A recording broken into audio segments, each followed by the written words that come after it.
ഫ്ലോറൻസയുടെ Onam കളക്ഷന്റെ first ലോഞ്ചേ നിങ്ങൾ കണ്ടുള്ളൂ അല്ലേ? അപ്പൊ നമ്മുടെ സെക്കൻഡ് ലോഞ്ചിൽ നിന്ന് നമ്മളെ കൊണ്ടുവന്നേക്കുവാണ്. അതെല്ലാം തന്നെ നല്ല ഭംഗിയുള്ള ടോപ്പുകളാട്ടോ. ഇതിനകത്തേക്ക് നമ്മൾ മെയിൻ ആയിട്ട് യൂസ് ചെയ്തേക്കുന്ന മൽച്ചന്തേരി മെറ്റീരിയൽ ആണ്. ലാസ്റ്റ് ഈ ഒരെണ്ണം മാത്രം നമ്മൾ കോറ കോട്ടൺ മെറ്റീരിയലും കൂടെ യൂസ് ചെയ്തിട്ടുണ്ട്. അപ്പൊ 3 മൽച്ചന്തേരിക്കകത്തേക്ക് നല്ല ഭംഗിയായിട്ട് എംബ്രോയിഡറി വർക്ക് ചെയ്ത് വന്നേക്കുന്ന ഫാബ്രിക് ആണ്. ഞാനിപ്പോൾ ഇട്ടേക്കുന്ന ഫാബ്രിക് ഓൾമോസ്റ്റ് സിമിലർ ആയിട്ട് നമ്മൾ ചെയ്തിട്ടുണ്ടായിരുന്നു. ഇത് പക്ഷേ അതിനെക്കാട്ടിലൊക്കെ ഒരുപാട് കുറെ കൂടെ പ്രീമിയം ആയിട്ടുള്ള മെറ്റീരിയൽ ആണ്.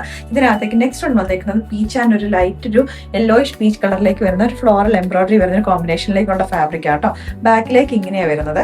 നെക്സ്റ്റ് വൺ വന്നേക്കുന്നത് കാണുമ്പോൾ നമുക്കിത് ഹാൻഡ് വർക്ക് ആണെന്ന് തോന്നും. അതായത് എംബ്രോയിഡറി വർക്കിന്റെ മേളിലേക്ക് എക്സ്ട്രാ ആയിട്ട് ഒരു വർക്കും കൂടെ വന്നിട്ടുള്ള ഒരു അങ്കരങ്ക പാറ്റേൺ ആണ് ചെയ്തേക്കുന്നത്. ബാക്കിലേക്ക് പ്ലെയിൻ എയർലൈൻ കട്ടിങ് ആണ് വരുന്നത്. നെക്സ്റ്റ് വൺ വന്നേക്കുന്നത് ബ്ലാക്കും നമ്മുടെ ആ ഒരു കേരള ക്രീമും കൂടെ വന്നപ്പോൾ നല്ല ഭംഗിയുള്ള ഒരു കോമ്പിനേഷൻ ആട്ടോ. ഇപ്പൊ നമ്മളിനിയിപ്പോൾ മോണോമായിട്ട് ഇനിയിപ്പോൾ ബ്ലാക്ക് ഇഷ്ടപ്പെടുന്ന ഒരുപാട് പേരുണ്ടാവും. ഇതിനകത്തേക്ക് നമ്മൾ ഈ ഒരു യോക്കിന്റെ ഇവിടേക്കും ബാക്കിലേക്കായിട്ടും റണ്ണിങ് സ്റ്റിച്ച്, അതായത് ബ്ലാക്ക് ത്രെഡ്സ് വെച്ചിട്ടുള്ള സ്റ്റിച്ചസ് ആണ് കൊടുത്തേക്കുന്നത്. അങ്ങനെയാണ് ഈ ഒരു ക്രോസ് പാറ്റേണിലേക്ക് നമ്മളിത് കൊണ്ടുവന്നേക്കുന്നത്. ഇത് ഏറ്റവും ഭംഗിയായിട്ട് വന്നേക്കുന്ന താഴേക്ക് വന്നേക്കുന്ന ഒരു ഫ്ലോറൽ എംബ്രോയിഡറി വർക്ക് ആട്ടോ. അതേപോലെ തന്നെ നമ്മൾ ഫ്രണ്ടിൽ ഇവിടേക്കായിട്ട് ഇൻവേർട്ടഡ് പ്ലീറ്റും വരുന്നുണ്ട്. അപ്പൊ ഇനിയിപ്പോൾ നമുക്ക് ഇതെല്ലാം നമുക്ക് ഇട്ടും കൂടെ കാണാം. ഈ ഒരു ടോപ്പ് ഇതിന്റെ ആ ഒരു ഫാബ്രിക്കിന്റെ ആ ഒരു പ്രീമിയം ഫീൽ ഒന്നും എനിക്കിത് ആക്ച്വലി വീഡിയോക്കകത്ത് കിട്ടുന്നില്ല. ബിക്കോസ് ഇത് നേരിട്ട് കാണാൻ വേണ്ടിയിട്ട് അത്രയും നല്ല ഭംഗിയുള്ള ഒരു കളർ കോമ്പിനേഷനിലേക്ക് ഇതിന്റെ ആ ഒരു വർക്ക് വന്നേക്കുന്നത് കേട്ടോ. ഇതിനകത്തേക്ക് യൂസ് ചെയ്തേക്കുന്ന ത്രെഡ്സ് ആണെങ്കിലും ലൈറ്റ് പീച്ച്, അതുപോലെ തന്നെ ഒരു ബേൺഡ് ഓറഞ്ച്, ലൈറ്റ് ഗ്രീന്, കുറെ കളേഴ്സിന്റെ നല്ല ഭംഗിയുള്ള ഒരു കോമ്പിനേഷൻ ആണ്. ഇത് വീഡിയോ എടുത്തു കഴിയുമ്പോൾ ആക്ച്വലി ഇതിന്റെ ആ ഒരു ശരിക്കുള്ള ഒരു ഭംഗി വരുന്നില്ല. നിങ്ങളുടെ കൈ കിട്ടി കഴിഞ്ഞ് കഴിയുമ്പോഴേ അറിയത്തുള്ളൂ. 2 സൈഡിലേക്കായിട്ട് നമ്മൾ പോക്കറ്റ് കൊടുത്തിട്ടുണ്ട്. ക്രേപ്പ് ലൈനിങ് യൂസ് ചെയ്തേക്കുന്നത്. അപ്പൊ അതേപോലെ തന്നെ ഇതിന്റെ യോക്കിലേക്കും ഫുള്ളായിട്ട് തന്നെ ആ ഒരു വർക്കിന്റെ ആ ഒരു ഇതാണ് നമ്മൾ കൊടുത്തേക്കുന്നത്. ടോപ്പിന്റെ ലെങ്ത് വരുന്ന 47 ഇഞ്ചസിലേക്കാണ്. ബാക്കിലേക്ക് പ്ലെയിൻ എയർലൈൻ കട്ടിങ് ആണ്. അതേപോലെ തന്നെ നമ്മുടെ ഈ ഒരു പ്ലെയിൻ ഫാബ്രിക് ആയിരിക്കും, ചന്തേരിയുടെ തന്നെ പ്ലെയിൻ മെറ്റീരിയൽ വെച്ചിട്ടായിരിക്കും നമ്മൾ ബാക്ക് പോർഷൻ ചെയ്യുന്നത്. നെക്സ്റ്റ് ഷെയ്ഡ് വന്നിരിക്കുന്നത് മോഫൈറ്റ് തന്നെയാണ്. പക്ഷെ ഇതിനകത്തേക്ക് ഏറ്റവും ഹൈലൈറ്റോടുകൂടി നിൽക്കുന്നത് പീച്ച് ഷെയ്ഡിലേക്ക് വന്നിരിക്കുന്ന ഫ്ലോറൽ എംബ്രോയിഡറി വർക്ക് ആട്ടോ. നല്ല ഭംഗിയായിട്ട് വന്നിരിക്കുന്ന എംബ്രോയിഡറി വർക്കാണ്. ഇതിന് നമ്മൾ 2 സൈഡിലേക്കായിട്ട് പോക്കറ്റ് കൊടുത്തിട്ടുണ്ട്. ഇതിന്റെ നെക്സ്റ്റ് ഒരു ഹൈലൈറ്റ് എന്ന് പറഞ്ഞിട്ടുണ്ടെങ്കിൽ നമ്മൾ ഈ ഒരു യോക്കിന്റെ ഒരു അപ്പർ പോർഷനിലേക്കായിട്ട് ഒരു പ്ലെയിൻ ഫാബ്രിക്, നമ്മുടെ ചന്തേരിയുടെ തന്നെ ഇതിന്റെ തന്നെ പ്ലെയിൻ ഫാബ്രിക് കൊടുത്തിട്ട് പിൻഡെക്സും കൂടെ കൊടുത്തിട്ടുണ്ട്.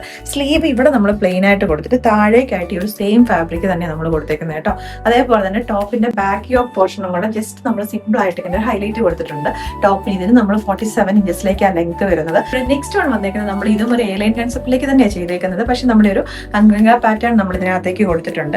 അതൊന്ന് ഹൈലൈറ്റ് ചെയ്തുകൊണ്ട് ഇതിനകത്തേക്ക് ഒരു മെറൂൺ കളറിലേക്കുള്ള പൈപ്പിംഗ്, ബിക്കോസ് ഇതിനകത്തേക്ക് വന്നേക്കുന്ന ആ ഒരു എംബ്രോയിഡറിക്ക് മാച്ച് ചെയ്യുന്ന രീതിയിലേക്കാണ് നമ്മളത് കൊടുത്തേക്കുന്നത് കേട്ടോ. 2 സൈഡിലേക്കായിട്ട് ഇതിനും പോക്കറ്റ് കൊടുത്തിട്ടുണ്ട്. ബാക്കിലേക്ക് പ്ലെയിൻ എയർലൈൻ കട്ടിംഗ് ആണ് വരുന്നത്. സ്ലീവിലേക്കും ആ സെയിം ഫാബ്രിക് തന്നെ യൂസ് ചെയ്തേക്കുന്നത്. അതേപോലെ തന്നെ ഇവിടേക്കായിട്ടൊരു പടി കൊടുത്തിട്ട് ജസ്റ്റ് ഇവിടെ കുറച്ച് കുഞ്ഞു ഗ്യാദേഴ്സും വരുന്നുണ്ട്. ഇവിടെ നെക്സ്റ്റ് വൺ വന്നേക്കുന്ന കോറ കോട്ടൺ ഫാബ്രിക്കിനകത്തേക്കാട്ടോ. ഇതിന്റെ ഹൈലൈറ്റ് മൊത്തം വന്നേക്കുന്നത് ഇതിന്റെ താഴെ ടോപ്പിന്റെ ഹെം ലൈനിലേക്കാണ്. നല്ല ഭംഗിയുള്ള ഹെവി ആയിട്ടുള്ള എംബ്രോയിഡറി വർക്കാണ് വന്നേക്കുന്നത്. യോക്ക് പോർഷനിലേക്കായിട്ട് നമ്മൾ ഇതിന്റെ ഫ്രണ്ടിലേക്കും അതുപോലെ തന്നെ ബാക്കിലേക്കായിട്ടും റണ്ണിങ് സ്റ്റിച്ചസ് ആണ് കൊടുത്തേക്കുന്നത്.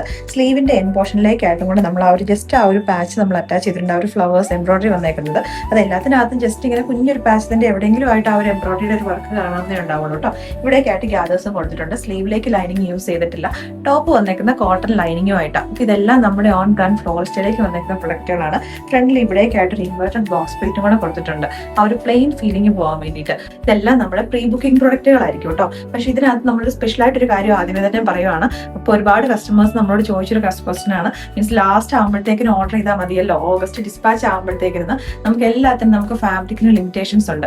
ചിലപ്പം ചില ഡിസൈൻസ് എല്ലാവരും തന്നെ ഫേവറേറ്റ്, ഇപ്പം നമ്മളിപ്പം 10-15 ഡിസൈൻ നമ്മൾ അപ്ലോഡ് ചെയ്തിട്ടുണ്ടെങ്കിലും ചിലപ്പോൾ ഏറ്റവും ഡിമാൻഡ് വരുന്നൊരു 4-5 ഡിസൈൻ ആയിരിക്കും. അപ്പോൾ എല്ലാവർക്കും ഇഷ്ടപ്പെട്ട അത് നമുക്ക് ആ ഒരു ഫാബ്രിക്കിന്റെ ക്വാണ്ടിറ്റിക്ക് അനുസരിച്ചിട്ട് നമ്മൾ പ്രീ ബുക്കിംഗ് നമ്മൾ ക്ലോസ് ചെയ്യുന്നതായിരിക്കും. അപ്പോൾ ഇഷ്ടപ്പെട്ടവർ വേഗം തന്നെ ഓർഡേഴ്സ് പ്ലേസ് ചെയ്തോളാം.